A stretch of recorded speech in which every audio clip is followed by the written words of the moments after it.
Olá, olá, sejam todos muito bem-vindos mais uma vez ao Genipapo Estúdio.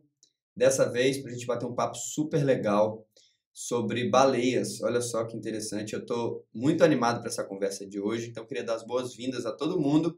Mas antes disso, dizer para que você se inscreva no nosso canal, ative o sininho, é muito importante que as pessoas se inscrevam, porque dessa forma o canal começa a ganhar força e chegar para mais gente. Se você também nos ouve pelos aplicativos de áudio, nos siga, curtam as nossas páginas no Apple Podcast, no Anchor e também no Spotify. Queria anunciar também a nossa parceria com a Pizzaria Pau a Pique, que é @PauAPique Pizzaria, aqui no Arraial da Ajuda, que inclusive manda pizza para os nossos convidados. Os convidados também ganham pizza é, pela participação aqui conosco. E aí eu queria dar as boas-vindas a uma pessoa que eu admiro muito o trabalho dela, a luta longa aqui é, pela questão ambiental na nossa região. E eu queria dar as boas-vindas e cumprimentar a Thaís. Tudo bom, Thaís? Tudo bem. Seja muito bem-vinda aqui ao Genipapo Studio. É um prazer enorme te receber. E eu queria dizer que é um prazer enorme a gente poder estar falando isso. A gente tem trazido tantas pessoas envolvidas nessa pauta ambiental no geral. E o que eu gosto do seu trabalho é que ele faz uma conexão que eu acho fundamental para essa região, que é essa conexão entre a questão ambiental e a questão do turismo, que é a nossa economia principal. E o quanto que esse equilíbrio ele precisa existir para a gente falar de sustentabilidade, né? A gente precisa ter essa questão econômica, social e ambiental caminhando em conjunto para a gente poder realmente falar em sustentabilidade. Então, eu queria que você falasse um pouco primeiro quem é você e qual o trabalho que você desenvolve, principalmente no Baleia à Vista. Então, meu nome é Thaís, eu sou carioca, né, nascida no Rio de Janeiro, e desde os 10 anos de idade, assim, eu comecei a me apaixonar pelo mar, pelo fundo do mar. Então, já coloquei na minha cabeça que eu queria ser bióloga marinha, e aí eu fui estudar biologia marinha na época da faculdade, ainda lá no Rio de Janeiro. Mas eu não gostava de morar no Rio de Janeiro. E eu comecei a visitar aqui o Arraial da Ajuda, nas férias, com minha mãe, quando eu tinha uns 15 anos. Eu fui colocando na minha cabeça que eu ia me formar, eu ia vir morar aqui. E foi isso que aconteceu, né? Eu me formei, e assim que eu me formei, eu vim morar aqui, só que em vez de vir para o Arraial da Ajuda, eu fui morar em Cumuruxatiba. Isso. E aí eu comecei a trabalhar com o turismo náutico, né, que eu era casada com um cara que tinha um barco e fazia o passeio para a Ponta do Corumbau.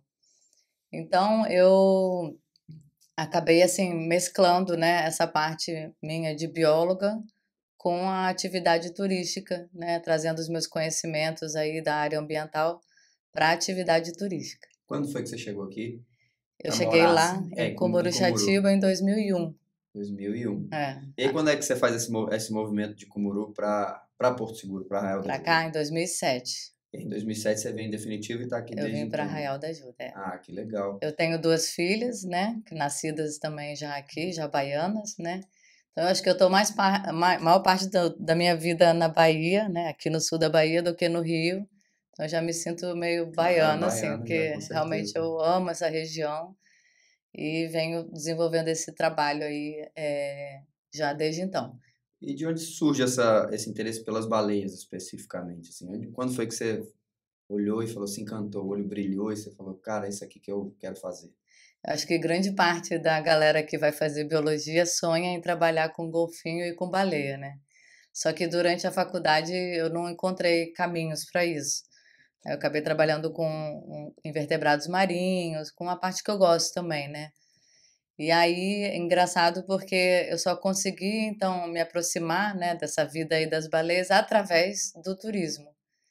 Então, assim, às vezes as pessoas falam que eu sou especialista em baleias. Eu acho que eu sou especialista em turismo de observação de baleias, né, porque eu não sou Legal. aquela estudiosa da vida das baleias, da ecologia, né, e tal. Tem pessoas que são muito mais, especialistas em baleias do que eu. Mas no turismo de observação de baleias, eu acho que eu sou, uma das primeiras pessoas que começou a fazer essa atividade e que faz isso há tanto tempo, eu acho, assim. Pô, que legal. E aí, para a gente começar a falar um pouco sobre essa modalidade de turismo, né, de ecoturismo, que é poder ver as baleias, né? Eu acho que é um espetáculo. E eles chamam de whale watching, né, nos Estados Unidos, acho que tem esse termo em inglês, que é muito parecido com bird watching, que é outra modalidade de turismo também, com um potencial enorme, que é você fotografar e observar pássaros, né? Que é também um mercado que movimenta muita gente no mundo todo. E esse das baleias também, o whale watching, e a nossa observação de baleias aqui em português tem um potencial enorme também, né? Como é que é o campo do turismo da observação de baleias, assim? Qual é o perfil de turista que procura? É uma área do turismo que você considera bacana, assim, promissora? Tem espaço ainda para crescer? Como é que é? Com certeza. Assim, quando eu comecei, então, a fazer o passeio em 2002, lá em Cumuruxatiba, foi porque, assim, eu já estava trabalhando com turismo náutico, e aí a gente tinha a baixa temporada, né? Que lá é ainda mais forte do que aqui, né? Baixa temporada lá é baixa temporada mesmo. E aí a gente começou a ouvir os pescadores falando que foram pescar e estavam vendo baleias. Aí eu já fiquei assim, né, antenada e falei, opa, peraí. Aí a gente, porque até então, né, tudo que a gente sabia sobre baleia vinha de abrolhos. Então, até os anos, até 2000, 2001, para ver baleia tinha que ir para Abrolhos, porque realmente foi lá que tudo começou, né? O Parque Nacional Marinho de Abrolhos, quando ele foi criado e o pessoal foi fazer o estudo dos corais e tudo que tinha lá, eles começaram a ver algumas baleias, poucas baleias. E aí, ao longo do tempo, eles foram percebendo que lá era um grande berçário. E o que que acontece, assim, já tinha muita baleia aqui na costa do Brasil, só que com a caça, elas foram quase que dizimadas, elas ficaram ameaçadas de extinção e o número diminuiu muito. E aí, com a proibição da caça, em 1986, a população começou a crescer novamente. Então a gente, por exemplo, a Praia do Arpoador, no Rio de Janeiro, tem esse nome porque dali saíam para arpoar as baleias. E arpoar com arpão atingir as baleias, era A essa caça, a a caça, modalidade né? da caça, que antigamente era de forma manual e depois se industrializou, né? Então, tem registros, sabe, esses quadros históricos e tal, de baleias ali na Baía de Guanabara, em vários lugares da costa do Brasil. Mas, por conta dessa caça intensiva, e aí essa população começou a reaparecer lá em Abrolhos. Então, durante muitos anos, e até hoje, né, as pessoas ainda falam: ah, você faz passeio de observação em Abrolhos? Não, porque até ficou na cabeça das Claro. pessoas. Só que aí, com a proibição da caça, a população foi crescendo e elas foram se espalhando além dos abrolhos, né? Retomando os espaços que eram delas, né? Exatamente. E aí foi isso que estava acontecendo ali em Cumuruxatiba em 2002. Então, quando os pescadores começaram a relatar isso para gente, eu já tinha aquela paixão antiga, aquela vontade, né, de trabalhar com elas. Eu falei, bom, de repente agora é minha chance, né? A gente tinha um barco, um bom barco, tinha uma agência de turismo e tinha essa baixa temporada, onde os passeios de barco que a gente fazia geralmente no inverno não eram tão atrativos, porque era para mergulhar nos corais e ir para Corumbau, e no inverno já é mais frio, né? Então a gente falou, gente, vamos tentar, então, levar os turistas para observar as baleias. Só que aí a gente não sabia, tudo que a gente sabia era de Abrolhos. Então a gente sabia que em Abrolhos a temporada começava em julho e ia até outubro, novembro. Sabia onde que elas ficavam lá e sabia várias coisas que sabiam era só sobre Abrolhos. Então a gente tinha que descobrir se lá em Cumuruxatiba e depois de alguns anos aqui em Porto Seguro também, né, a gente precisava saber se era viável fazer esse passeio. Então, será que elas estão aqui de passagem ou será que elas permanecem aqui durante esses 4 meses? Eram perguntas que a gente precisava responder. Segunda pergunta, qual a distância que elas ficam da costa aqui? Quanto tempo eu vou ter que navegar para ver uma baleia? Porque se eu tiver que navegar 4 horas, fica inviável turisticamente falando. Então, a gente foi tentando descobrir isso. Só que toda a operação náutica é muito cara. Então, a gente não tinha grana para pegar o barco e ficar lá vendo. Passeando. Então, o que a gente fazia? Quando apareciam uns turistas lá, a gente falava, ó, a gente vai fazer uma saída para tentar ver a baleia e tal. E aí a gente combinava com o pessoal, você dá um cheque, um X valor lá, e aí, se a gente conseguir ver a baleia, a gente fica com o seu cheque. Caramba. E se a gente não conseguir, a gente devolve. Era um jeito da gente tentar minimizar esses Uau. gastos com as saídas, né? Então eu comecei a estudar um pouco sobre isso, porque no mundo já se desenvolvia esse tipo de turismo há anos, né? Então Uhum. tem vários países que são referência. Então já tem vários estudos já tinha na época, né? Então comecei a ler, né, e estudar um pouquinho sobre como que essa atividade era desenvolvida em outros países, né? Uhum.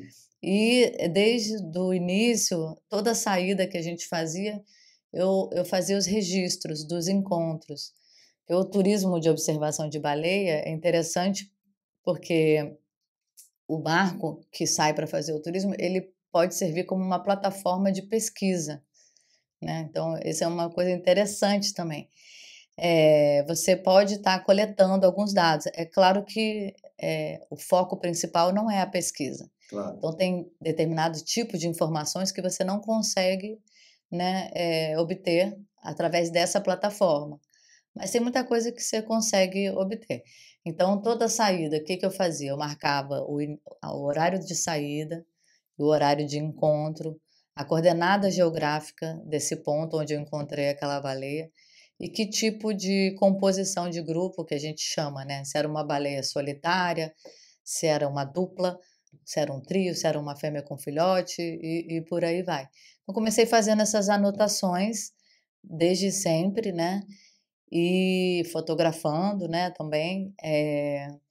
E aí a gente foi, né, em 2002, aí 2003, e da mesma maneira que aconteceu, né, aqui, a gente foi, assim, divulgando. Então, tive que fazer todo aquele trabalho de pousada em pousada, de restaurante em restaurante, falando, né, e aí a gente, sei lá, trazia umas revistas ou fazia uns programas, ia naquele salão de turismo para divulgar, porque até então ninguém sabia que tinha esse passeio lá. Claro. E o legal foi que, assim, começou a divulgar muito, e aí as pessoas também foram vendo como um atrativo, né, de Claro. ecoturismo para a região.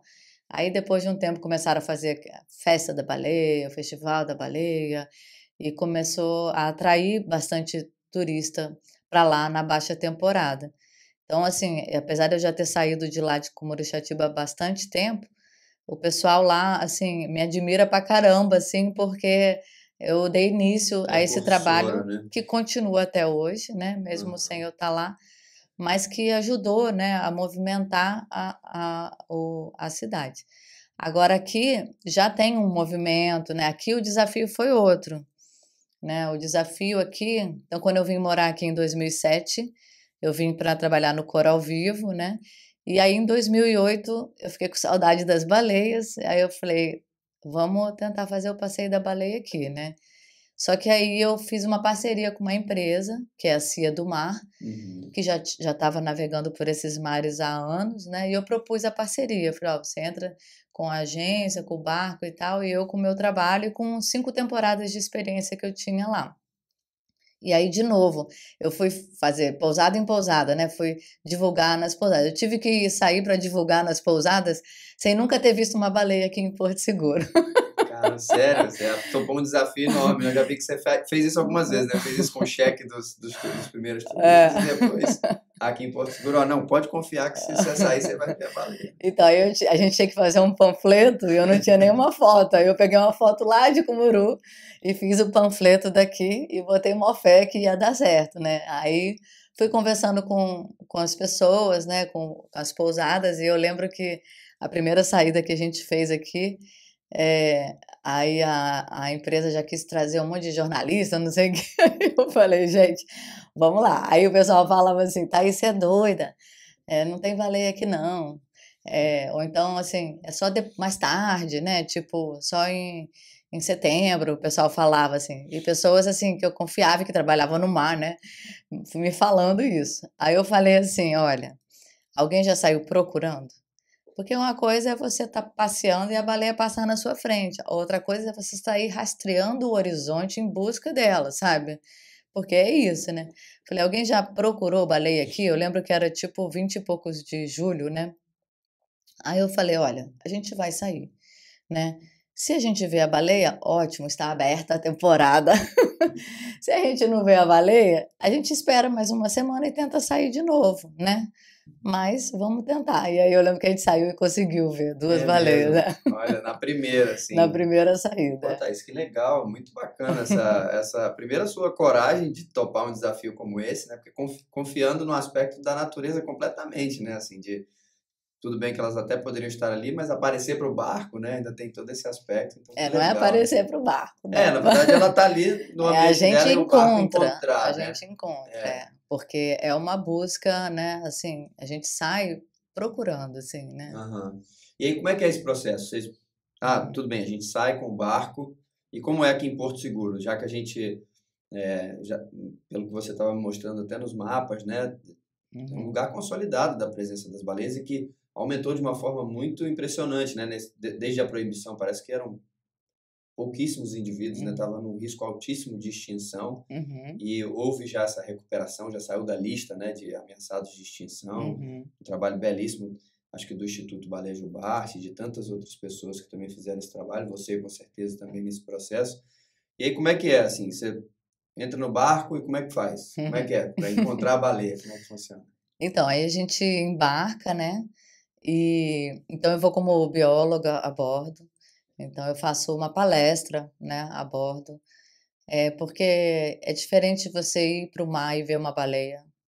E você ir para o mar, é igual qualquer passeio, uma trilha, quando você vai com um guia, né? Claro. Enriquece muito mais a experiência, porque o guia vai te mostrar as árvores, os animais, os rastros, né? Então, eu acho que é isso. Então, eu vou como bióloga e eu faço toda uma explicação para o turista sobre as curiosidades desse animal, né? Uhum. Da onde ele vem, para onde ele vai, por que que ele vem, o que que faz aqui, né? E um monte de informações que a gente vai transmitindo. E então eu vou ali falando, né? E também a gente fala também sobre isso, né? Que são animais que estão soltos, né? No seu ambiente natural. Então é muito bacana, a gente usa o turismo de observação de baleias até para desmotivar as pessoas a observar os golfinhos e as baleias no cativeiro, né. Então a gente aproveita também e já fala sobre isso. Só Legal. que para ver na natureza, né, existe um risco, né. E aí a gente busca trabalhar isso desde a venda, né, porque eu não quero levar um turista no barco com a expectativa de que vai ver uma baleia saltando, porque aí ele vai voltar decepcionado. É, Então a gente trabalha, tem um lado psicológico forte esse passeio, que é a questão da expectativa, né. Nós seres humanos criamos expectativas, né. claro. Então, assim, até mesmo para fazer as divulgações do passeio, a gente tenta, assim, até evitar, usar aquelas imagens do salto, porque a gente sabe que não é todo dia que se vê aquilo. Então a gente fala, né, que existe a chance de não ver? Existe. Só que com a coleta dos dados é legal, porque aí eu falo exatamente para o turista, olha, quantas saídas e qual é a chance, né, qual é a porcentagem de saídas que tem avistagem e qual a porcentagem que não tem. Uhum. E o número de saídas que a gente não vê existe, mas são poucos. Ah, é? Você tem uma ideia de porcentagem agora de cabeça, assim? Mais ou menos? Tenho, é tipo 5% das Caramba! vezes a gente não vê. Geralmente é no primeiro ou no segundo passeio, Uhum. ou no último ou no penúltimo passeio. Já no final da janela, no início da janela ou no final da janela, É, né? ou durante o meio da temporada, uma coisa que pode influenciar na gente não encontrar a baleia é o mau tempo, né, Claro. porque às vezes o tempo está muito ruim, e tem um lance também que às vezes o tempo está maravilhoso, que a gente não sabe ainda por quê, o mar tá liso, liso, e elas tipo não sobem para borrifar, sei lá, e aí você bota o hidrofone na água, que é um aparelho que a gente tem para tentar ouvir o canto dela, e elas estão cantando enlouquecidamente. Para mim, pode ser até que os cientistas já tenham descoberto o motivo disso, mas às vezes tem umas saídas, assim, que a gente vai todo empolgado, que o mar tá lisinho e tal, e aí elas dão um pouco de trabalho, assim, acho que elas ficam mais no fundo, alguma coisa assim. Caramba. Então, vamos dizer aí que a gente faça umas 50, 40, 50 saídas por temporada. Isso depende muito de como é aquele inverno, né? Porque uma coisa que limita muito a nossa saída é a condição do tempo. Claro, E é inverno, então assim, a gente acaba que às vezes está chovendo, está ventando, a gente tem que sair, claro. né? Mas claro que existe um limite aí para isso. Então, às vezes tem temporadas que tem mais frente fria, então a gente tem que cancelar mais passeio. Mais ondas também, naturalmente, né? É, Balança mais, tem todos esses pormenores vento, né? também, Que né? aí ondula mais, É, né? E tal. Mas assim, né? A gente sai conversando já com os turistas, né? Falando essas informações e já de olho no horizonte ali procurando, né? O mestre fica em cima ali do barco, ele já vai procurando. E aí, que a gente combina com o turista previamente? A gente foi anotando os tempos que a gente levava para encontrar, e aí a gente chegou num tempo de 1h30, uma média de 1h30 navegando até encontrá-las. É 1h15, aí a gente extrapolou para 1h30. uhum, Porque a galera é imediatista, ansiosa, então é melhor falar que vai demorar 1h30, porque quando dá 1h30 o pessoal já começa, né? Por mais que você explique que, né, que é natureza e tal, é difícil a galera entender, né? Então, geralmente a gente navega aí 1h30. A gente tem um tempo limite, não vou ficar o dia inteiro procurando, né, a baleia. Mas se a gente navegar e não conseguir encontrá-las, isso a gente já fala na hora da venda, a gente devolve a metade do valor, né? Ou ele marca para ir no dia seguinte, olha só que tá? legal. E isso é uma estratégia, né, Claro, que deixa o turista muito mais tranquilo, né? E como são poucas vezes que a gente não vê, não gera prejuízo para a empresa. Porque eu acho uhum, que a empresa e a gente não quer também que o cara pague e não veja, por mais que a gente entenda tudo, mas é chato, porque já é frustrante sair e não ver. claro. E ainda gastar o dinheiro. Então, assim, o turista fica mais tranquilo para pagar quando a gente fala isso. E ele fica também, acho que, mais satisfeito. Tanto é que tem vários turistas que já saíram com a gente e não viram baleia e que voltaram 2 anos depois, 4 anos depois, sabe? Voltaram Passear para novamente. passear novamente e tentar ver. E antes da proibição da caça, assim, a busca pela baleia jubarte, qual era o motivo principal? Era a alimentação, a extração do óleo? Qual que era o objetivo quando É, tinha essa caça indiscriminada da baleia jubarte? o óleo acho que era o principal, né? Tanto que aqui nas cidades históricas, né, as igrejas, né, elas foram construídas com óleo de baleia, né? Esqueleto de coral e É, óleo de baleia, né? é. Então, e o óleo era usado para iluminar Tinha esse cidades. aspecto também, né? Usava para É, iluminar, é, botar no candeeiro, botar é, nessas coisas. É. é. Agora, claro, a carne também, né? Mas eu acho que, não sei se no Brasil tinha tanta essa cultura, assim, né? Eu sei que outros países, Asiáticos inclusive, principalmente, né? continuam caçando por conta da tradição de comer a carne da baleia. Mas você tinha várias utilizações de várias partes ali do corpo dela, né? Mas eu acho que o principal era derreter a gordura e transformar em óleo. Tanto que lá em Abrolhos também tem uma praia chamada Praia dos Caldeiros, né? Que eram esses caldeirões onde eles derretiam, né, ali a Isso em gordura, Abrolhos. em Abrolhos. Olha só. É, Então, a Abrolhos era como se fosse uma estação ali de um entreposto de captura é, de baleias ali para. é. Nossa, tá vendo só? Uhum, E agora a gente poder ter essa unidade de conservação, apesar de vez em quando ameaçada, né? De vez em quando a gente uhum, assiste umas uhum, loucuras de transformar, é, permitir a exploração do petróleo, umas coisas assim, né? é. Mas e eu queria que você falasse um pouco sobre essa conexão. Eu estava conversando com o Caio aqui, geólogo, ele estava falando de uma conexão muito íntima de Abrolhos com a Royal Charlotte, que é, né, toda essa plataforma continental que a gente tem no nosso oceano aqui Uhum, e que abraça Porto Seguro, né? Então, uhum. talvez a gente poderia dizer que na verdade essas baleias vêm para essa região como um todo, assim, elas não vêm só para Abrolhos, elas vêm para essa região aqui da Royal Charlotte, de Abrolhos, e aí consequentemente estão nesse oceano aqui na frente como um todo. Essa distância, né, da queda da plataforma continental, né, que marca justamente esses dois bancos aí, a gente está bem, né, no final de um e no início de outro, né? Eu acho que o que interfere, mas também eu acho que, não sei se isso é comprovado cientificamente ou não, mas o que a gente percebe é que Tem lugares, por exemplo, mais ao norte, tipo Salvador, Praia do Forte, né, onde também o turismo ocorre lá desde 2001, a plataforma continental é estreita, né.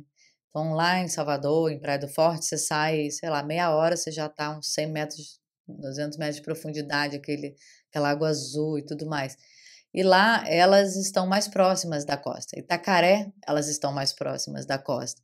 E aqui elas já estão um pouco mais distante, acho que porque tem essa extensão da plataforma continental, né. Aham. Aqui, por mais que a gente navegue 1 hora e meia, que seja 2 horas, 2 horas e meia, a gente está sempre em cima da Tá plataforma. raso ainda, Tá né? raso, 25 metros de profundidade, né. Impressionante, né? É. Impressionante realmente como essa plataforma ela é grande e rasa, né? Uhum. Para nós surfistas é um pesadelo, porque a ondulação sempre perde força, né? Chega Aham, aqui sempre pequenininha, né? aham, Mas aham. é muito.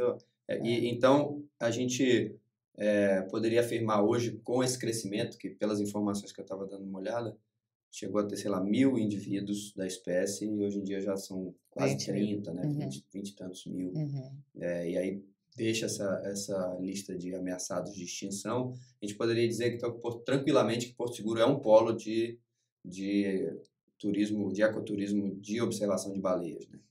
O que eu acho que faz do lugar, um polo, né, é ter a operação, Aham. né. Não é uma operação fácil, porque a gente navega a uma distância grande, da terra, né, tipo 1 hora e meia, isso dá tipo 20 quilômetros, 30 quilômetros mar adentro, Uhum. né, então a praia fica pequenininha, né, aparece o Monte Pascoal, então assim, como referência o Recife de Fora, é o dobro da distância do Recife de Fora. Então é uma operação náutica que exige muito cuidado, né, e a Claro. marinha exige, né, com razão, todo um equipamento, né, e uma embarcação, né, o tipo de embarcação e os equipamentos. Isso acaba limitando até um pouco, porque, demanda um investimento grande da empresa, né, Uhum. para que você tenha a embarcação com todas as exigências da marinha. A gente tem que ter uma balsa casulo, que é aquela balsa que abre e se transforma, sabe, para náufrago, ficar 2 dias, não sei o quê. Você tem que ter balsas daquela para abrigar todos os passageiros, Sim. entendeu.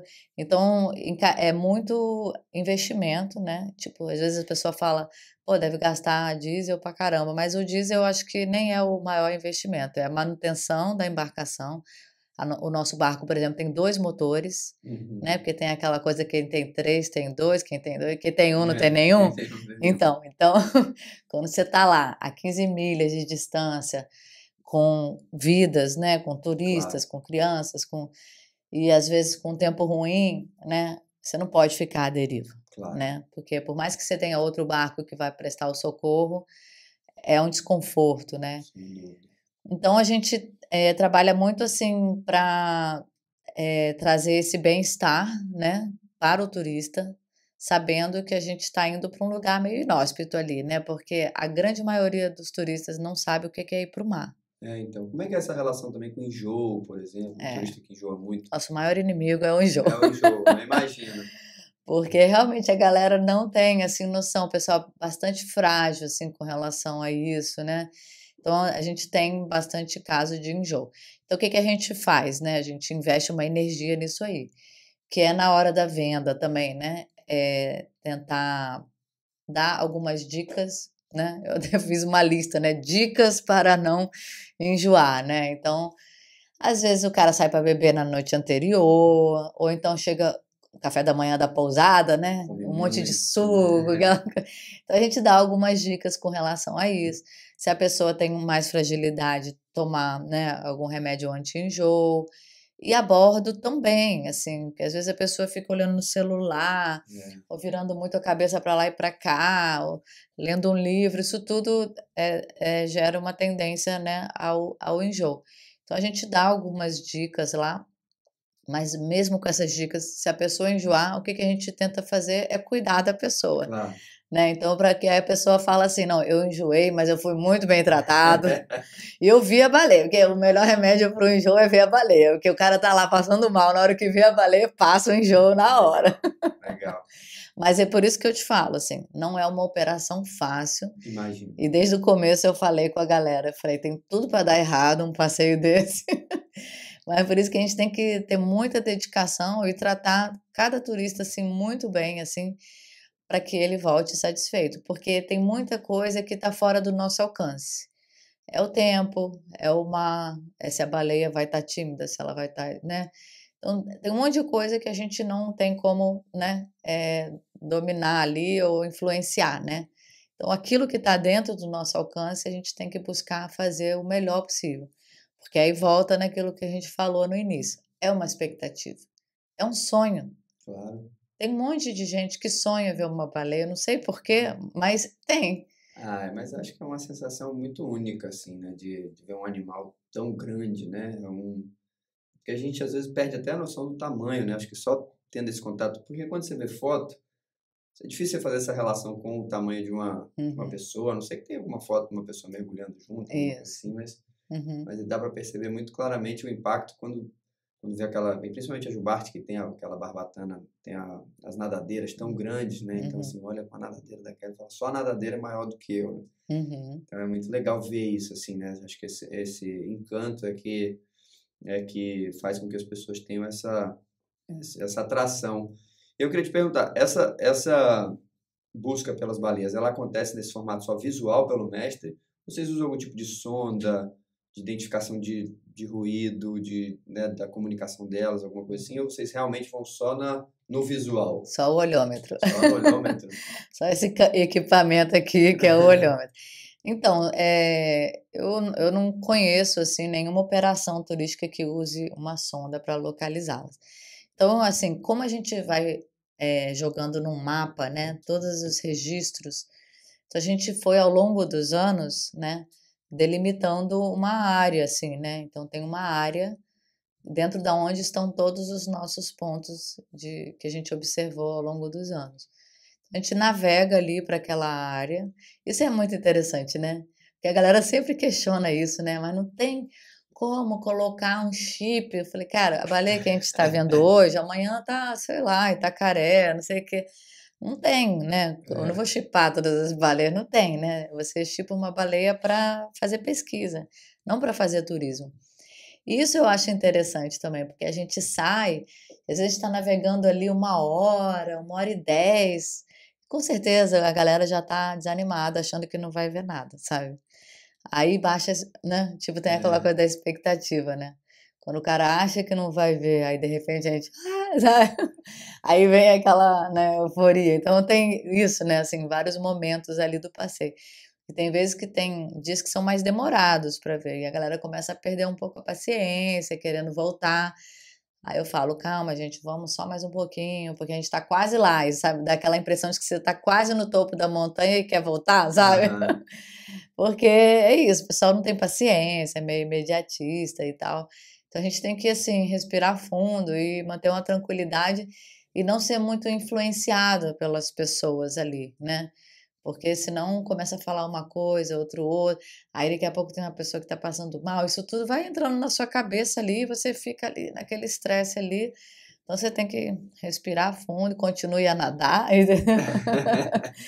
E aí como é que a gente faz para localizar, então?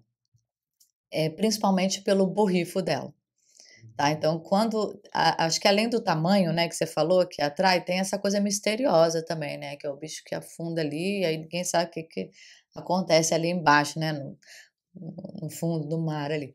Quando ela vem na superfície para respirar, a expiração dela, que sai do orifício respiratório em forma de ar, um ar quente, quando ele entra em contato com o ar que está mais frio da atmosfera, ele condensa e vira gotículas de água, formando aquela nuvenzinha que a gente chama de borrifo. E essa Uhum. nuvenzinha pode atingir 3 metros de altura, tá? Então, por isso que é algo que a gente consegue visualizar a uma distância maior. Você sabe que se você tem um navio e uma pessoa dentro d'água, a uma distância você vai ver o navio e não a pessoa, porque ela está ali no nível da água. Uhum. Então, tudo que você leva acima do nível do mar, você consegue visualizar a uma distância maior. Só que esse borrifo dela, ele é temporário, ele aparece e aí vai sumindo. Se o vento está forte, ele some mais rápido. Se o vento está fraco, ele fica mais tempo. Por isso que se você sai e fica rastreando o horizonte, assim. Porque até tem gente que pergunta se eu uso binóculo, né? Aí você tá com o binóculo aqui, se ela borrifou aqui, você não viu, Não vê. né? Então, não gosto muito de usar o binóculo, não. Então, você vai passando o olho pelo horizonte até ver algum movimento, alguma coisa que você suspeite, assim. E aí tem essa coisa de você treinar o olho, né? Então, o mestre do barco tem o olho que ele consegue ver uma baleia, tipo assim, demora meia hora até a gente chegar lá e ele já tá vendo, já sabe que ela tá fazendo isso, aquilo, piscou, e não sei o quê. Caramba. E eu também venho adquirindo, né, a experiência ao longo desse tempo, então às vezes a gente está vendo lá o borrifo, a gente está mostrando para o turista, mas ainda demora até ele conseguir enxergar, porque ele nunca viu, É. né? Então ele ainda não sabe o que é aquilo. Então você avista um borrifo lá a uma distância e aí você navega naquela direção ali para tentar fazer a aproximação daquele indivíduo ou daquele grupo, Uhum. né? E aí tem todo um grupo de normas, né, que devem ser respeitadas, que serve tanto para evitar o incômodo ali do animal, como também para garantir a segurança do barco, né, e tudo mais. Então tem pesquisas em outros países que mostram que em lugares onde a galera não respeita as regras e aproxima muito, elas se afastam, né, da costa. Então elas ficavam aqui, aí depois se afastavam da costa porque tinha esse turismo desordenado. E uma das preocupações que a gente tinha aqui, quando a gente começou, primeiro era saber se a gente ia conseguir implementar aqui um ecoturismo num lugar de turismo de massa, né? Será que a gente ia ter público para isso e tal, não sei o quê. E segundo, depois que a gente começou, era que virasse uma bagunça, assim, que todo mundo começasse a fazer Uhum. e só que sem seguir as normas ou as regras. Porque o turista também ele quer ver de perto, né? Tem É. aquela coisa. Se deixar até mergulha, dependendo dos mais Quer passar a corajosos, né? mão, não sei o É. quê, dar um beijo e tal. E não é assim, né? Então a É. gente tem que trabalhar bastante isso também com os turistas e tal. Mas o público que vai, né, que procura o passeio, normalmente eles, assim, têm muito essa compreensão, né? E são pessoas super bacanas, interessadas nessas coisas de natureza, né, e tal. Então, assim, é um pessoal bem legal, assim, de trabalhar. Aí a gente viu o borrifo, aproximou, né. Aí pode acontecer que ela borrifa uma vez e afunda e leva, sei lá, 15 minutos para aparecer de novo. Aí essa é uma baleia que é difícil da gente fazer a observação. Aí a gente, já vai olhando e vendo se tem alguma outra, assim, né. Às vezes é aquela e pronto, né. Mas se às vezes você de longe, se você vê um borrifo lá e outro acolá, assim, por exemplo, de um lado, um do outro, de longe a gente já começa a avaliar se aqui está com mais frequência e aqui está com menos, aí a gente prefere vir nessa daqui. Uhum. Então tem o borrifo, que é uma coisa que você vê a uma grande distância, e alguns movimentos aéreos, que a gente chama, que é o salto, ou as batidas de partes do corpo na água que geram splashes, que são ondas brancas. Uhum. E aí uma onda branca, imagina o peso da baleia e a onda que ela gera, também é uma coisa que a gente consegue ver a uma distância grande, né. Então é assim que são estratégias para localizá-las, né. Aham. Agora, às vezes, a gente está navegando e não está vendo, não está vendo, e tem essa coisa de botar o hidrofone, e aí a gente pode estar escutando ou não, né, mas às vezes você está escutando e continua sem ver também, né, tipo, Pode acontecer acontece. também, É, né? é, Elas estão ali, mas estão é, tímidas, né? é. Aí nesse dia que você não vê a baleia, você tem que caprichar ainda mais no papo, né. É. Tem que ir lá conversando com o pessoal, explicando. Mas como eu te falei, mesmo as pessoas que não vêm, elas acabam se tornando clientes, isso é bem legal. Então você encontrou esse mercado também promissor, mesmo sendo um lugar de turismo de massa, predominantemente, você encontrou também um lugar promissor para esse tipo, né? Eu tenho conversado isso, assim, o quanto que Porto Seguro pode explorar outras vertentes de turismo, que não só o turismo de massa, que já ocupa a primeira colocação nacional, sem dúvida alguma, né? Qualquer lugar que você vai tem Porto Seguro na primeira página dessas grandes agências, né? E desse turismo convencional.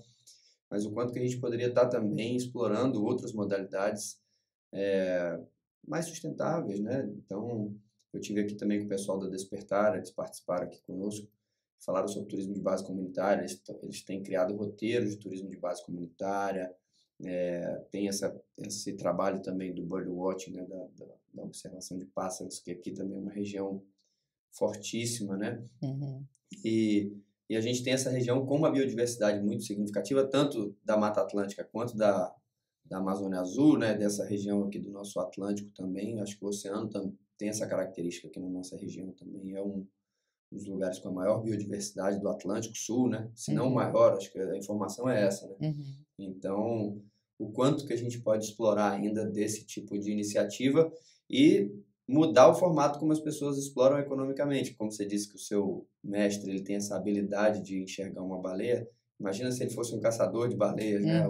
O estrago que poderia fazer, né? Com essa habilidade dele de conseguir ver de tão longe, de identificar, de conseguir chegar perto. Então, eu acho que esse formato de turismo tem esse potencial também, né? De mudar essa relação e dá para perceber que a observação de baleias é uma atividade, se feita da forma correta e respeitando as regras, ela é muito sustentável porque não gera incômodo para o animal, né? E eles até vêm se exibir muitas vezes e fica é super tranquilo, os números só aumentam, ainda bem, né, desses indivíduos, então torcer para que isso continue. Eu sei que você trouxe umas fotos, né? Aí eu queria que a gente exibisse aqui algumas fotos do passeio. Essas fotos são daqui de Porto Seguro, né? Sim. Eu No começo, né, eu queria que você fosse até falando aos pouquinhos, assim, sobre as fotos. Então, a gente também acaba vendo outros animais, né, assim, não é o foco, mas acaba golfinhos, por exemplo, e às vezes até interagindo, né, com as baleias, tem uma interação de golfinho com a baleia que é bem interessante. Esse golfinho não é aquele que a gente vê aqui na balsa, né, que é o boto cinza, é o golfinho oceânico mesmo.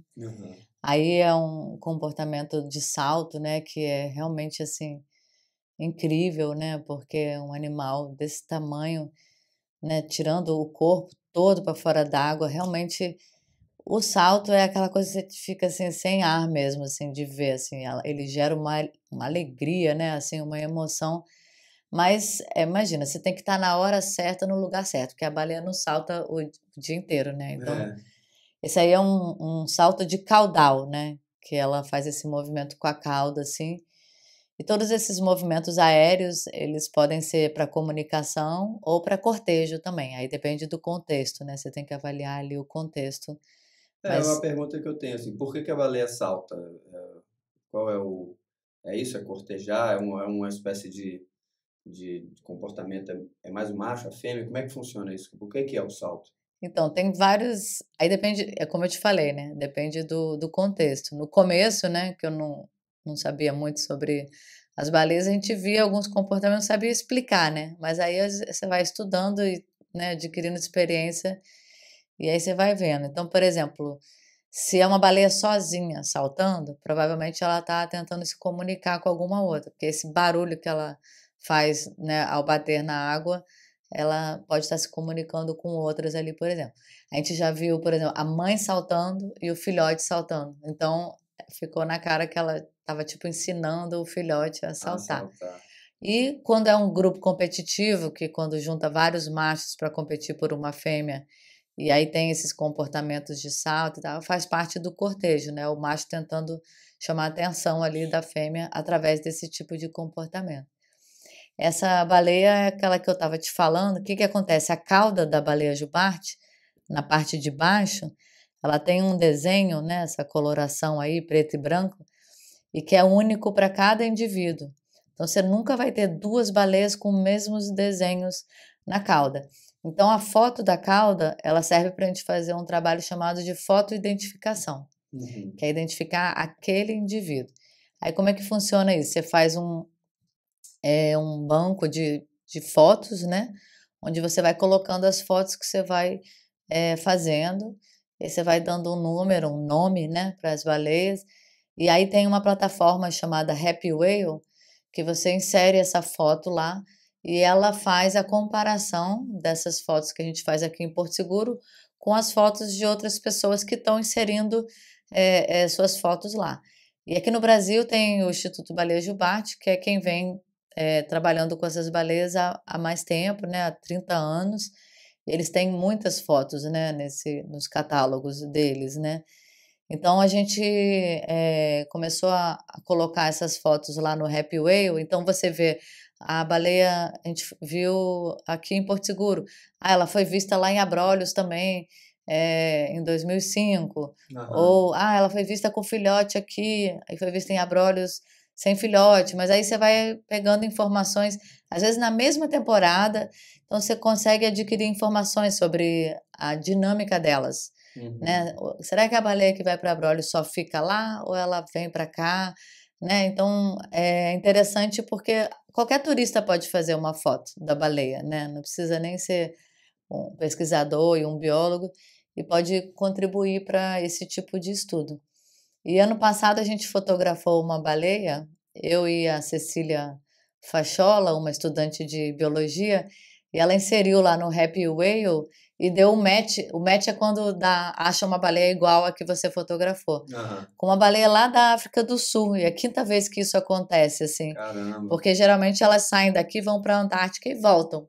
Né? Não tem muito essa coisa delas ficarem passeando por outros lugares. Foi essa aí?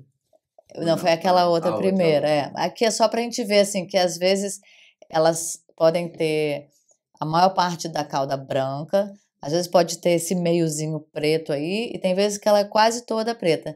Mas as diferenças entre uma e outra são bem sutis, né? Mas isso é uma característica dessa espécie e que permite esse tipo de estudo. A gente deu match com várias baleias de Abrolhos, do Espírito Santo, feitas pelo pessoal do Instituto, e a gente ainda continua inserindo essas fotos. E agora, lá. no ano passado, então, esse match com a África que do apareceu Sul. na África do Sul. Em 2018. O que mostra que elas nadam por todo canto, né? Não é uma... olha só que lindo. As falésias ali, você viu? Eu vi. As Tem falésias. como voltar aquela? Olha só que legal. As falésias da Pitinga ali. A gente avista também o Monte Pascoal, né? Nesse passeio. O que é maravilhoso só de sair com o barco, né? Mesmo não vendo baleia, né? Só de navegar. Eu acho. Essa região é tão linda, né? Do olho do mar. Aí um atobá. Vai ser aquele atobá mascarado, né? Que tem essa... Com peixinho na boca. Legal demais. A chuva chegando ali, tá vendo? E aí ela batendo a peitoral na água, né? Um comportamento também interessante. Aí essa relação das baleias. Que já foram fotografadas aqui e lá na África do Sul. Então, o que vocês, como pesquisadores, assim, no seu caso também que você opera, na concepção de vocês, o que existe, então, são diversas rotas, né? Cada baleia... Na verdade, assim, como é raro, né? Por isso que, ao longo de todos esses anos, é o 5º caso, né? Então, a grande maioria delas respeita esse padrão de migração entre Brasil e Antártica, né? Mas, às vezes, uma ou outra pode, né, se juntar a uma outra população. E é uma coisa rara e que ainda está sendo, né, estudada, né? Sim. Então, por quê, né, ou quanto que elas fazem isso, ainda não se sabe. Né? E essa aí é você... E a Cecília, que é essa... Cecília, que fez a fotografia e colocou no Happy Whale, não é isso? Que era uma turista que vinha ver baleia todos os anos e aí virou bióloga e agora está me ajudando, né, com esses dados aí que eu venho coletando.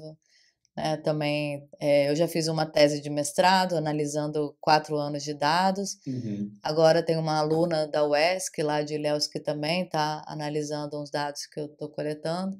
Então a gente vai tentando publicar, né, esses dados, porque afinal de contas, assim, as baleias aqui de Porto Seguro, elas estão sendo conhecidas através do turismo de observação de baleia. Sem dúvida. Não tem ninguém, vindo aqui só para pesquisar.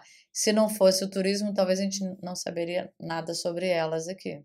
E o turismo acaba tornando essa pesquisa viável, né? Porque o custo, né? Se tivesse que estar fazendo tantas saídas como vocês fazem, porque essa identificação quando você me mostrou o mapa, porque a gente não consegue exibir aqui, porque fica muito pequenininho para quem assiste.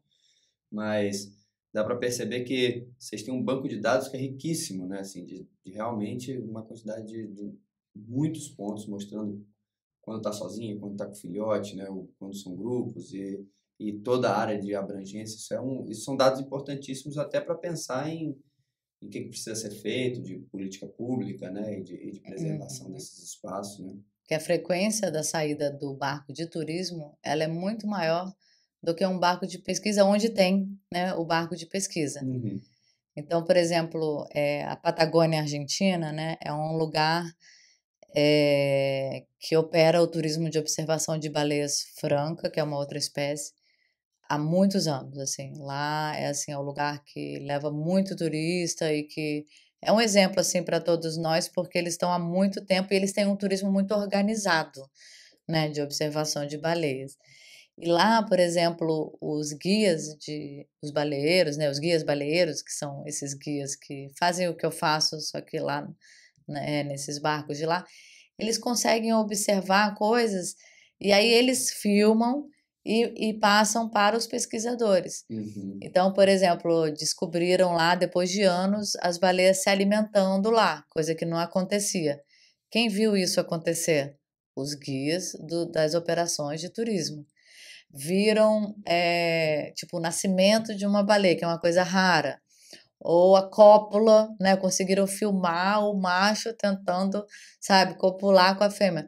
Muitas informações que só foram observadas por conta da frequência que os guias, né, estão lá no ambiente, né, Claro, observando e tal, né?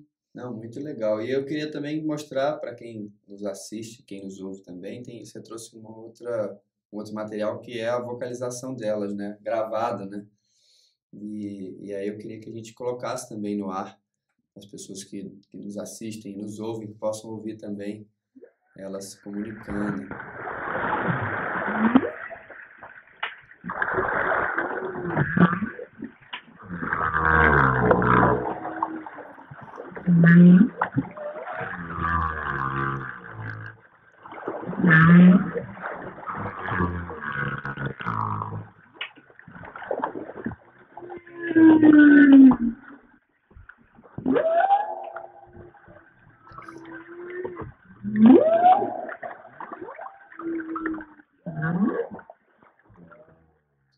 Nossa, muito legal mesmo e totalmente diferente, né? Parece que tem realmente estão falando um monte de coisa distinta, né? Não é aquele som que você fala assim, pô, você tá fazendo um tipo de som, tem um monte, né? Nesse caso, você sabe dizer se tinha mais de uma, era uma conversa assim, aparentemente, ou isso tudo era uma baleia só fazendo essa vocalização toda? Eu acho que era uma só. Caramba. Agora, se a gente se emociona ouvindo aqui, imagina você estar num barco e você colocar esse equipamento na água, né, que é o hidrofone, e escutar isso ali ao vivo, né? Não, Tipo, né? isso é incrível. É muito emocionante, assim. É uma segunda emoção, né? Além de ver a baleia, se emocionar com o canto. Não é sempre, Claro. né? Às vezes o mar está muito agitado e a gente não consegue colocar. E o hidrofone, ele também é o equipamento de pesquisa, né? E que a gente usa para enriquecer a experiência turística, né? Assim, né? Mas a gente, quando é possível, a gente coloca, né, lá o hidrofone na água e às vezes consegue escutar isso ao vivo e eu vejo que isso também emociona muito as pessoas, Muito. É assim. incrível, assim. É.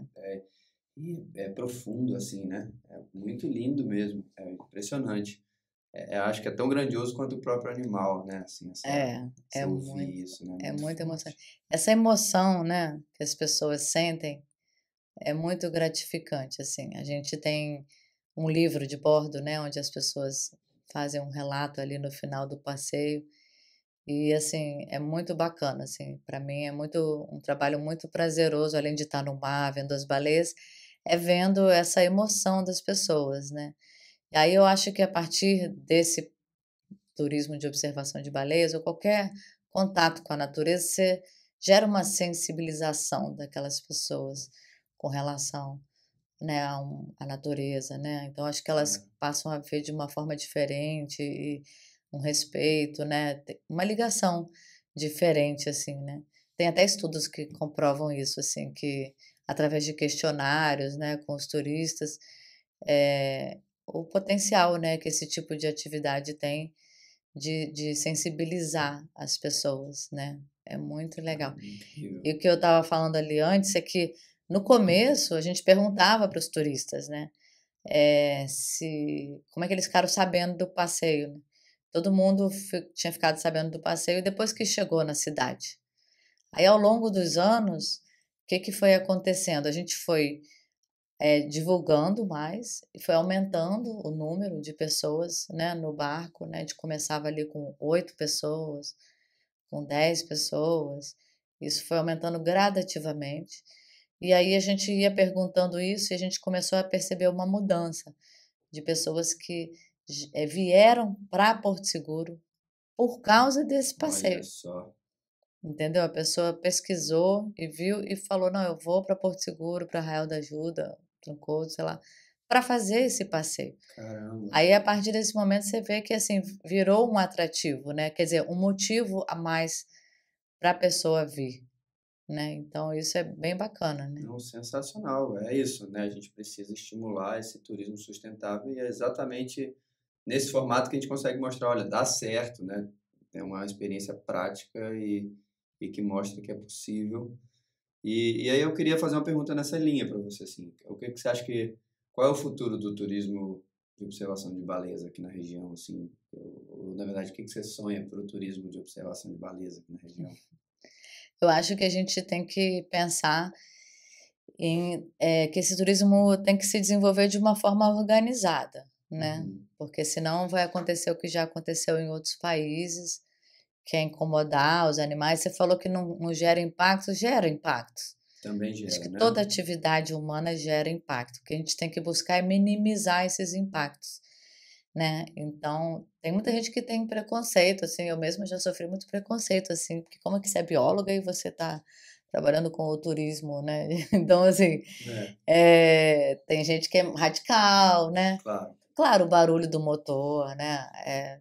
Tem tudo, né, que gera, assim, um impacto. Mas a gente tem que tentar minimizar esses impactos. E para que ele não chegue a interferir né, na vida do animal ou na reprodução, na população, né? Sei lá.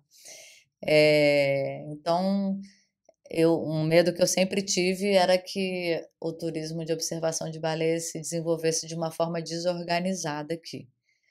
A própria dificuldade da atividade, ela já dá assim, meio que uma ordenada, assim, né, vamos dizer Uhum. assim. Tanto que a gente, no início, a gente até propôs para as, não sei se era a Secretaria de Turismo ou do Meio Ambiente, um,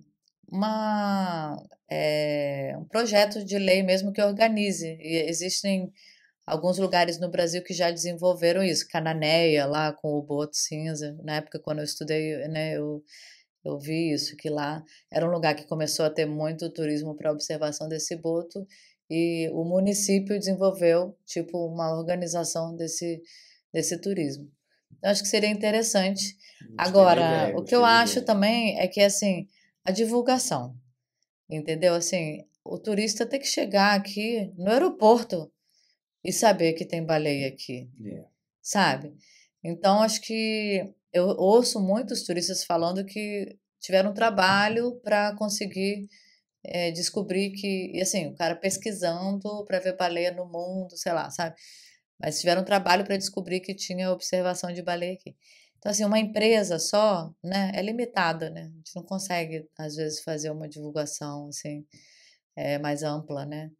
Então, acho que a gente precisa aumentar aí essa divulgação, valorizar mais isso, né? Porque ainda tem muita gente que não sabe que Uhum. dá para ver baleia aqui. E assim, a gente leva pessoas, moradores, de graça para ver a baleia, né? Então, o cara trabalha numa recepção de uma pousada, ou ele é um garçom, ou ele tem um sonho de ver e não tem condições. A gente vai, abrindo vagas na medida do possível dentro da embarcação, porque eu acho fundamental Claro, que a população vivencie isso, né? sim.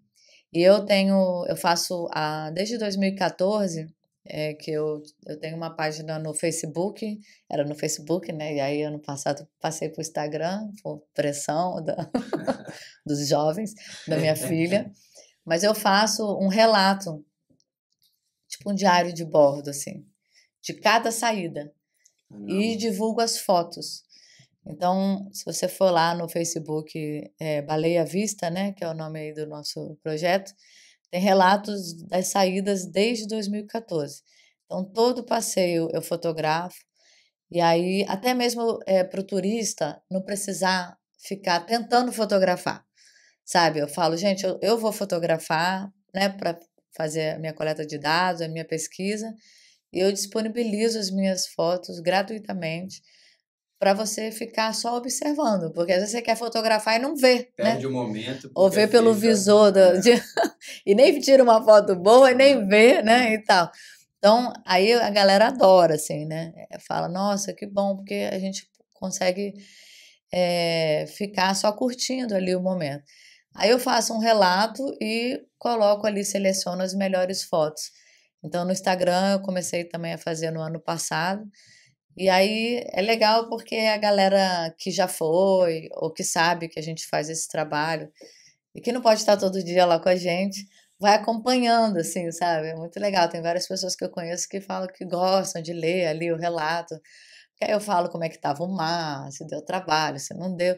E porque cada dia é diferente do outro, né? Cada encontro com as baleias é totalmente diferente do outro, assim. Nunca você tem um dia igual ao outro, né?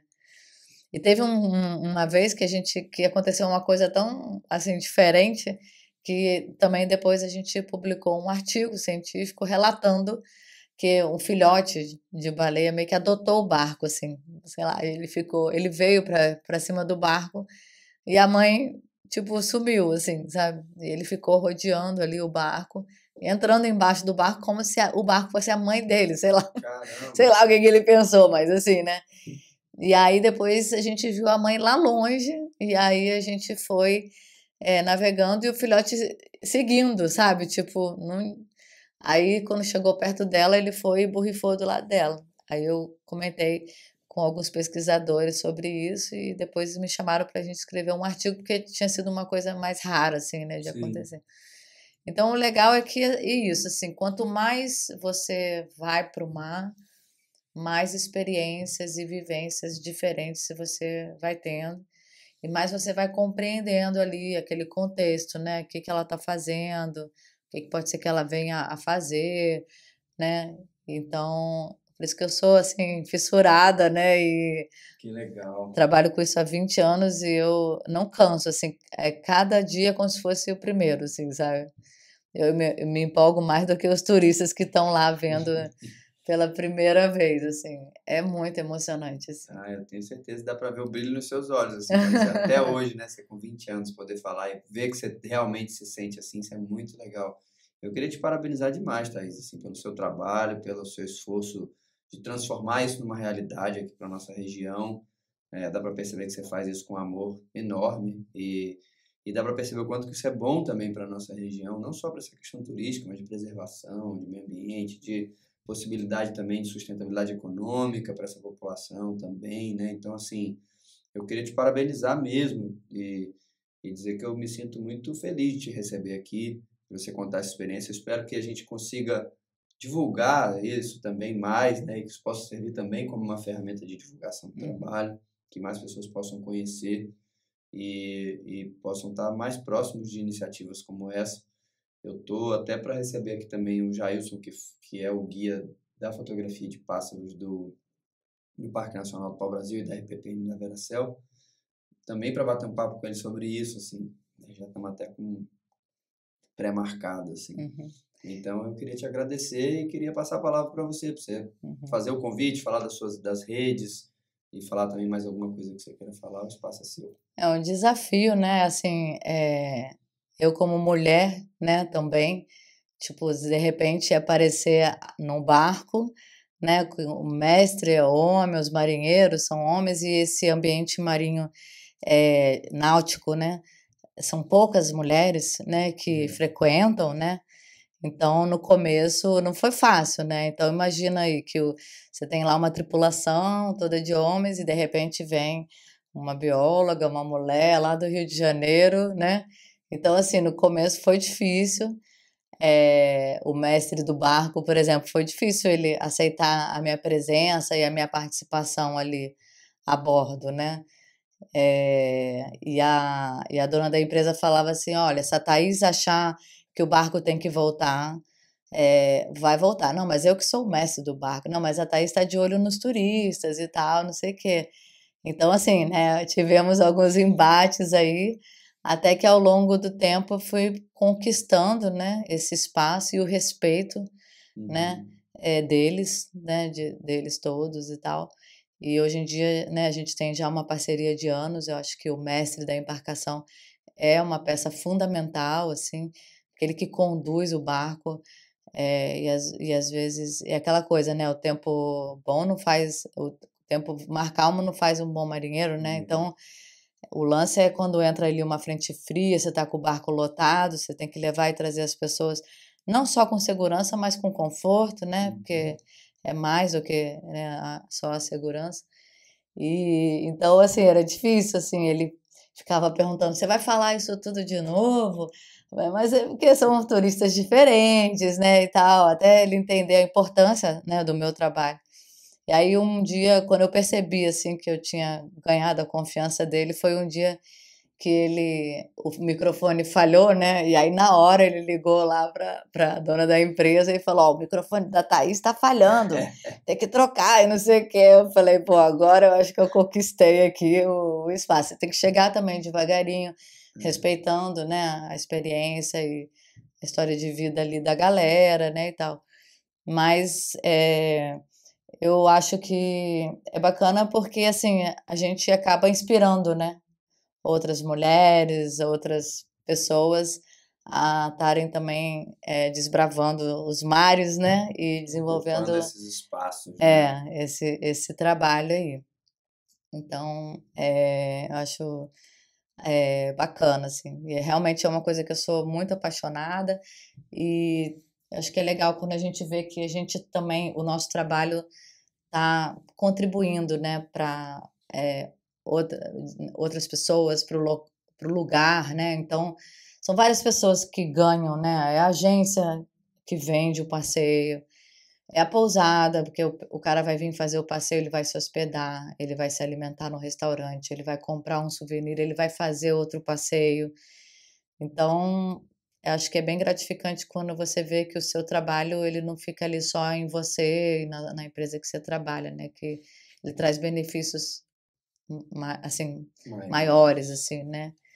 Então, é Muito isso. E legal, aí parabéns. de divulgar, eu acho que, a gente tem um Instagram e um Facebook, chama Baleia à Vista, tudo junto. Uhum.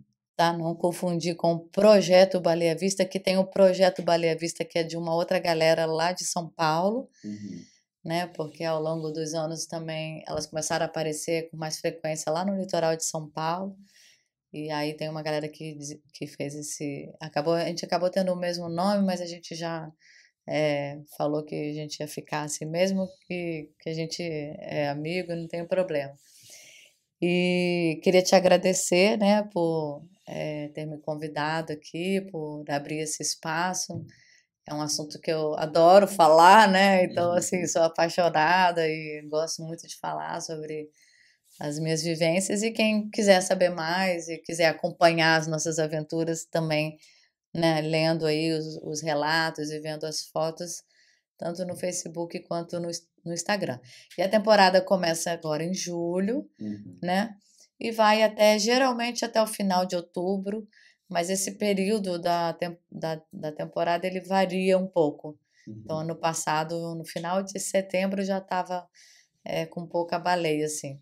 Então, assim, o melhor, quem quiser fazer o passeio, é julho, agosto e setembro. A gente tem um preço especial para morador, Legal. né? E se tem, assim, algum projeto, né? A gente também, né, leva alunos, né, conversa com o pessoal da empresa e eu sempre apoio esse tipo de iniciativa aí. E se a pessoa realmente quer muito ir, não tem condições, conversa com a gente também que a gente dá um jeitinho. Legal. E aí é só procurar vocês nas redes sociais que consegue comprar o ingresso e Sim, marcar tudo certinho, né? sim. Pô, que bom. Geralmente a gente sai terça, quinta e sábado e às vezes domingo, Uhum. né? Dependendo das condições do tempo. Maravilha. É isso aí, minha gente. Tá todo mundo convidado a passear de barco, ver baleias e ter uma experiência incrível como essa que a Thaís está relatando para a gente aqui. Já deu para ver o quanto que ela gosta, o quanto incrível que é. Ela está há 20 anos fazendo isso. Parabéns de novo, Thaís. Muito legal. Não deixem de nos seguir nas redes sociais, de se inscrever no nosso canal. Nós estamos no YouTube, também estamos com o canal de cortes. A gente pega as entrevistas mais longas, a gente corta em pequenos pedaços, chama Gene Papo em Pedaços. Também estamos nas plataformas de áudio, Spotify, Apple Podcasts e Anchor. Nos siga por lá também e acompanhe as novidades. E, mais uma vez, anunciando a nossa parceria com a Pizzaria Pop, que é @Pop Pizzaria aqui no Arraial da Ajuda. Thaís, mais uma vez, muitíssimo obrigado. Desejo para você toda sorte, todo sucesso do mundo, para você e para as nossas baleias, que elas possam ser o símbolo, né, desse turismo consciente e que isso cresça cada vez mais de uma forma adequada e que a gente possa botar Porto Seguro nesse mapa cada vez mais forte aí de preservação e de um turismo bacana. Eu tenho certeza que a sua contribuição é fundamental para isso. Parabéns. Obrigada. Maravilha, gente. Tchau, tchau. Até mais. Esse foi o Gene Papo Estúdio.